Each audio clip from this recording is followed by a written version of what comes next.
আমি তাদের সহকর্মীদের সহযোগিতা নিয়েছিলাম যে তারা বিভিন্ন জায়গায় যেখানে বলবেন আমি যাব, সেখানে নগরবাসী দাদারা মায়েরা যাজন করবেন, আমি যাব, দীক্ষা দেব। আমি দেওঘরে যেখানে থাকি সেখানে সবাই, আমি সারাদিনে একটা সময় সবার সাথে কথা বলার চেষ্টা করি। সেটা সামান্য, যে প্রয়োজন মানুষের তার তুলনায় খুবই নগণ্য, কিন্তু আমার ওইটুকুই সময় সুবিধা, তাই আমি ওইটুকুই করি।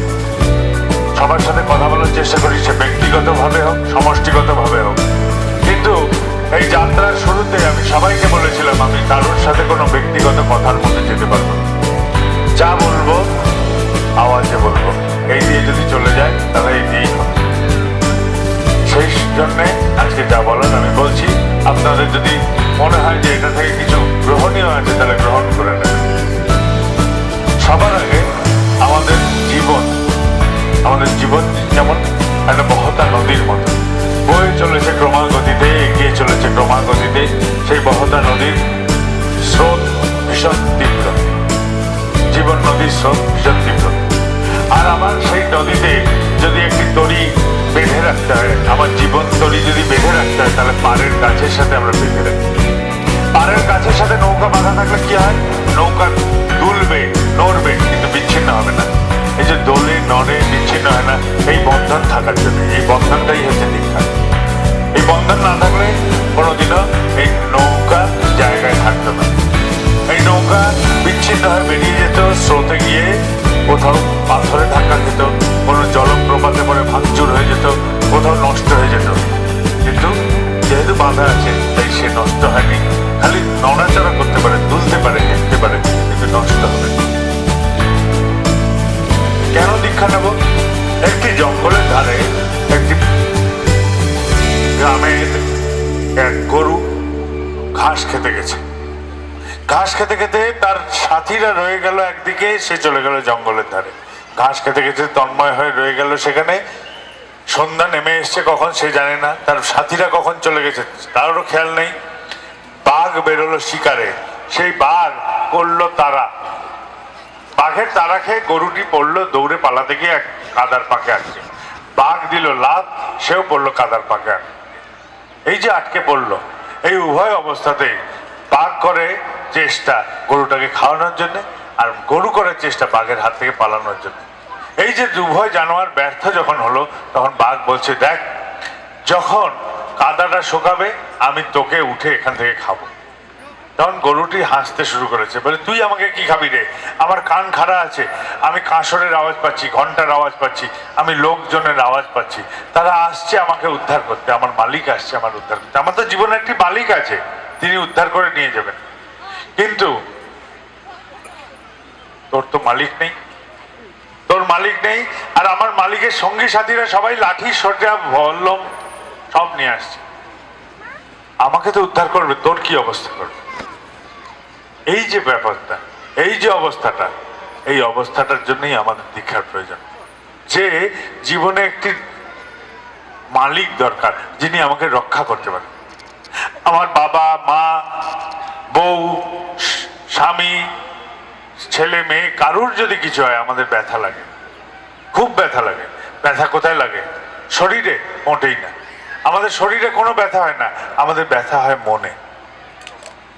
এই মনটা কষ্ট পায়, মনটাই আঘাতপ্রাপ্ত হয়। স্ত্রীর যদি স্বামী বিয়োগ হয়ে যায়, তাহলে সেই বউ প্রথম গ্রাসটা খাবে কি করে? কারুর যদি স্ত্রী বিয়োগ হয়ে যায়, সেই স্বামী তার জীবনের প্রথম দিনটা চালাবে কি করে বউ ছাড়া?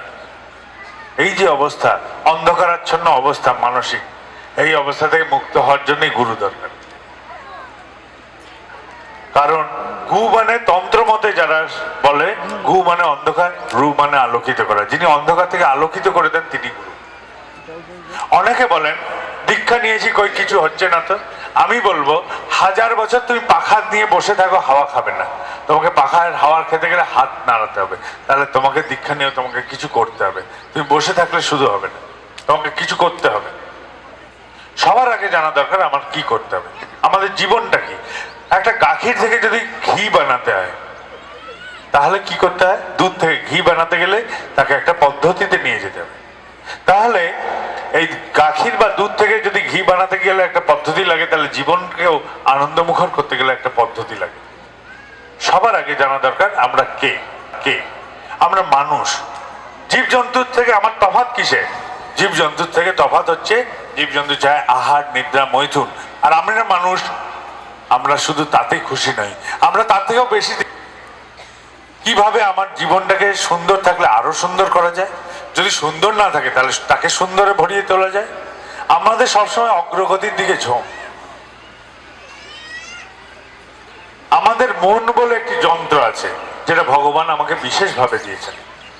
এই মনের জোরে আমি হাতির সাথে গায়ের জোরে পারবো না, বাঘের সাথে পারবো না, ঘোড়ার সাথে পারবো না, কিন্তু আমার মনের জোরে আমি হাতিকে বেঁধে রাখতে পারি। আমার মনের জোরে আমি বাঘকে খাঁচায় বন্দি করে রাখতে পারি। আমার মনের জোরে আমি ঘোড়ার পিঠে সওয়ার হয়ে দৌড়াতে পারি। এদের কারোর সাথে আমার দেহগত বলে তুলনা চলে না, কিন্তু মনের বলে এদেরকে সবাইকে পরাজিত করতে পারি। তাহলে এই মনটা হচ্ছে এক বিশেষ যন্ত্র। এই মনটা বিশেষভাবে ঈশ্বর আমাকে দিয়েছেন। তাই বলে ইংরেজি প্রবাদে, God created man of his own image. ঈশ্বর মানুষকে তারই প্রতিবিম্বিত রূপ হিসেবে তৈরি করেছেন, এটাই বলছে। তাহলে আমাদের প্রকাশের কিছু কিছু নিয়ম আছে, কিছু কিছু কায়দা আছে, সেই কায়দাগুলোও আমাকে নিতে হবে। সবার আগে আমাদের জানা দরকার আমরা ভগবানের সাথে কিরকম করে আচরণ করি, গুরুর সাথে কিরকম আচরণ করি। আমরা বেশিরভাগ সময় ভগবানকে নিজের বাড়ির বাবার কর্মচারী হিসেবে ব্যবহার করি। যেন ভগবান এসে জিজ্ঞেস করবেন আজ কি দরকার, আমি বললাম এই আমার ছেলের চাকরিটা ঠিক করে দাও। ভগবান এসে জিজ্ঞেস করবেন আজ কি দরকার, আমি বললাম মেয়ের বিয়েটা ঠিক করে দাও। ভগবান এসে জিজ্ঞেস করবেন আজ কি দরকার, আমি বলবো আমার মায়ের পায়ের ব্যথা ঠিক করে দাও। এই যে বলি, কিন্তু কখনো ভেবে দেখেছি যে এরকম করে 100খানা কথা বললেও তিনি 5খানা পূরণ করতে পারেন কি পারেন না তার ঠিক নেই। 5টাও পূরণ হয় না ঠিক ঠিক মতন, অথচ আমরা বলে যাই, আমরা ভাবি যে তিনি পূরণ করতে বাধ্য। প্রথম কথা হচ্ছে একটি বাচ্চা, ছোট্ট বাচ্চা যখন কাঁদে তখন কিসের জন্য কাঁদে? ছোট্ট বাচ্চা কাঁদলে দুটো কারণেই কাঁদে, একটা কাপড় ভিজিয়ে ফেললে আর একটা খিদে ফেললে। তো সারা পৃথিবীর সমস্ত বাচ্চা একই সুরে কাঁদে, ওয়াঁ ওয়াঁ ওয়াঁ ওয়াঁ করে কাঁদে। আর এই যে কাঁদে তখন মায়েরা, সারা পৃথিবীর সমস্ত মায়েরা একভাবে বুঝে যান ওর কাপড় পাল্টাতে হবে, ওকে খাওয়াতে হবে। সব মায়েরা, সব মায়েদের মন দিয়ে বুঝে নেন বাচ্চাটাকে কি করতে হবে। তাহলে বাচ্চাটার বিষয়ে একটি মানবী মা যদি বুঝতে পারে যে কি করতে হবে, তাহলে ঈশ্বর জানেন না আমার কি কি লাগবে, আমাকে বলতে হচ্ছে কেন? আমি বলি এই জন্যে যে আমার নিজের চলা নিয়ে আমার সংশয় আছে। আমার চলায় এমন এমন ত্রুটি আছে যে আমার ভয় হয় যে ঈশ্বর বুঝি আমাকে দয়া করবেন না। আরেকটা হয় যে আমি তোমাকে বিশ্বাসই করি না যে তুমি আমাকে শুনতে পারো, আমারটা দেখতে পারো, আমি তোমাকে বিশ্বাস করি না। এই যে আমি বলি, যতবার বলি, এটা কিন্তু অবিশ্বাসের পরিচয়। আর দ্বিতীয় হচ্ছে সংশয়েরও পরিচয় দিই, যে আমি সংশয় আছি যে তুমি আমার দিকে তাকাবে না, আমার চলাটা কিছু উল্টো পাল্টা হয়ে আছে, যেটা আমি কাউকে বলতে পারি না। এই দুর্বলতাগুলো আমার কাছে লুকানো আছে, আর আমরা এরকম ভাবে অভ্যস্ত হয়ে গেছি। আর কি করি? ভগবান কি শুনছেন এই সম্বন্ধে আমরা তো ধার ধারি না। ভগবান কি করতে পারেন এটা সম্বন্ধে তো আমরা বিবেচনা করি না। আমরা ভেবে নিই আকাশে কোনো এক ভগবান আছে যার অনেক ক্ষমতা, এইটা ছুমন্তর ছুমন্তর করে করে দেন। এবার ধরা যাক যদি ভগবানের এতই ক্ষমতা থাকবে, তাহলে তার বউকে রাবণ উঠিয়ে নিয়ে চলে যাবে। ভগবানের এতই যদি ক্ষমতা থাকে, তার বউকে উঠিয়ে রাবণ নিয়ে চলে যাবে। নিজের বউকেই তো রক্ষা করতে পারছে না, আমাকে কি রক্ষা করবে? আর যদি ভগবানের এতই ক্ষমতা থাকে, তাহলে সমুদ্রের ধারে যখন পৌঁছেছেন তখন ওই বললেন না তো ছুমন্তর, এখানে একটি সেতু হয়ে যাক। আমি ভগবান বলছি এখানে একটি সেতু হয়ে যাক, হলো না। সেই লোকজন জোগাড় করে নিয়ে বলতে হলো পাথর ফেলো, গাছ ফেলো, মাটি ফেলো, এই ফেলো সেই ফেলো, এই করে সেতু তৈরি হলো। তাহলে ভগবান কর্ম থেকে মুক্ত হলেন না। রাবণের সাথে যখন যুদ্ধ লাগলো, যুদ্ধক্ষেত্রে যখন দেখা হলো রাবণের সাথে, ওই ভগবান তো বললেন না আমি ভগবান, আমি আমাকেই আশীর্বাদ করছি, রাবণ তুই মরে যা। তাহলে রাবণ মরল না, ভগবানকেও যুদ্ধ করে হারাতে হলো রাবণকে।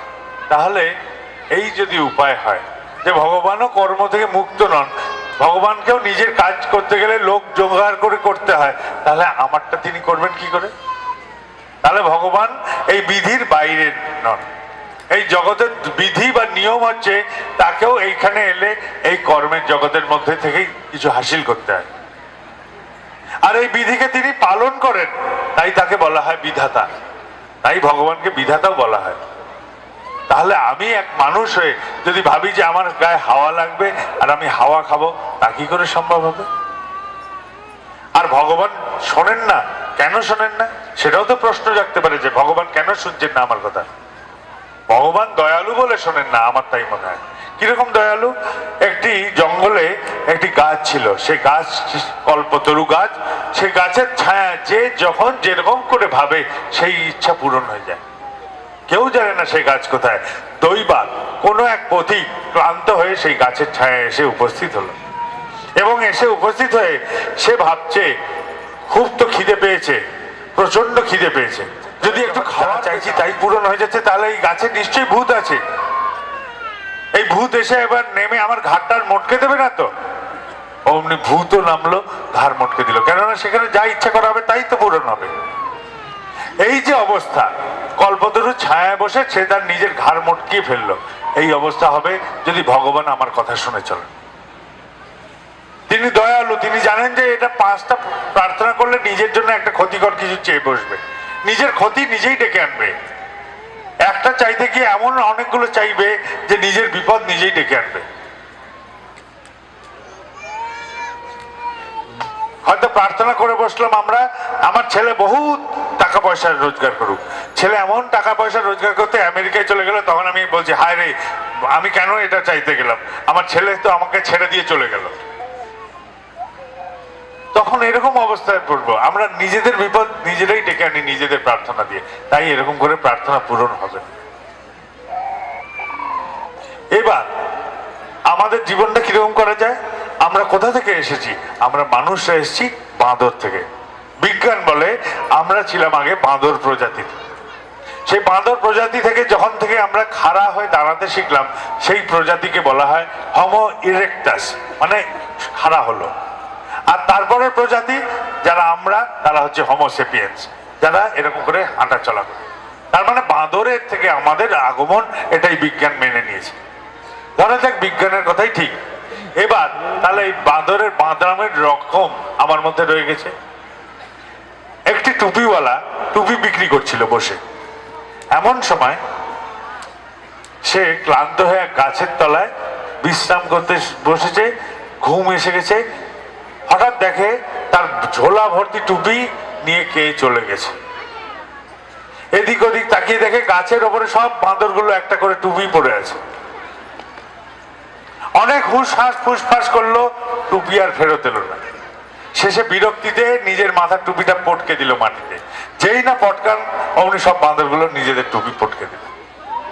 তাহলে বাঁদরের কাজ হচ্ছে যা দেখবে তাই করা। তাহলে আমাদের মধ্যে এই বাঁদরামি রয়ে গেছে, যখন আমরাও কিছু না কিছু এরকম করে থাকি। সমাজ থেকে যখন মন্দ আচরণ পাই, মন্দ আচরণ ফেরত দিয়ে দিই। ঢিল মারলে ঢিল ফেরত দিয়ে দিই, গালাগাল দিলে গালাগাল ফেরত দিয়ে দিই। এটাই আমাদের স্বাভাবিক ছন্দ। এই বাঁদরামোটাই আমাদের মধ্যে রয়ে গেছে। এই বাঁদরামো রয়ে গেছে বললেই আমরা এরকম করে থাকি, যে যা করে তারই নকল করি। গালাগাল দিলে গালাগাল দিই, ঢিল মারলে আরেকটা ঢিল মেরে দিই, মন্দ আচরণ করলে মন্দ আচরণ ফেরত দিই। কিন্তু যেই মুহূর্তে ঠাকুর ধরলাম, সেই মুহূর্তে আমার ভাবনাটা অন্যরকম করার চেষ্টা করলাম। কেন করলাম? কেন মন বলে তো একটি যন্ত্র আছে। আমাদের বলা হয় মানুষ। মান আর হুঁশ এই দুটো আছে। মান মানে অস্তিত্ব, অস্তিত্ব সম্বন্ধে আমি সচেতন। সচেতন মানে সচেতনতা কাকে বলে, চেতন কাকে বলে? আমার অস্তিত্বের পক্ষে কোনটা ভালো কোনটা মন্দ নির্ধারণের ক্ষমতার অধিকারী আমরা। তাহলে আমার অস্তিত্ব আর তার পক্ষে ভালো আর মন্দ নির্ধারণের ক্ষমতার অধিকারী যারা, তারাই মানুষ। তাহলে দুপে জানোয়ার সবাই মানুষ হয় না। যাদের এই বোধ আছে, যাদের এইরকম ভাবনা আছে, তারাই মানুষ। তাহলে সবার আগে আমরা কি করতে পারি? সবার আগে মন দিয়ে ভাবতে পারি, এই যে ঢিল মারলো, এটা ঠাকুরের গায়ে মারলে কি করতেন? এই যে গালাগাল দিল, এটা আমার ঠাকুরের সাথে করলে কি করতেন? এই মন্দ আচরণ ঠাকুরের সাথে করলে তিনি কি করতেন? আমি এটা ভাবলাম। এবার থেকে যখন গালাগাল দেয় আমি আর গালাগাল দিই না, আমি তাই করার চেষ্টা করি যে আমার ঠাকুর করতেন। ঢিল মারলে আমি আর ঢিল ফেরত দিই না, আমি তাই করার চেষ্টা করি যে আমার ঠাকুর করতেন। ওই মন্দ আচরণ করলে আর আমি মন্দ আচরণ করে ফেলি না, এখন আমি তাই করার চেষ্টা করি যে আমার ঠাকুর করতেন। এটা ভেবে নিয়ে করার চেষ্টা করি, এইভাবে করার চেষ্টা করতে থাকি, এইভাবে আমি এগোতে থাকি।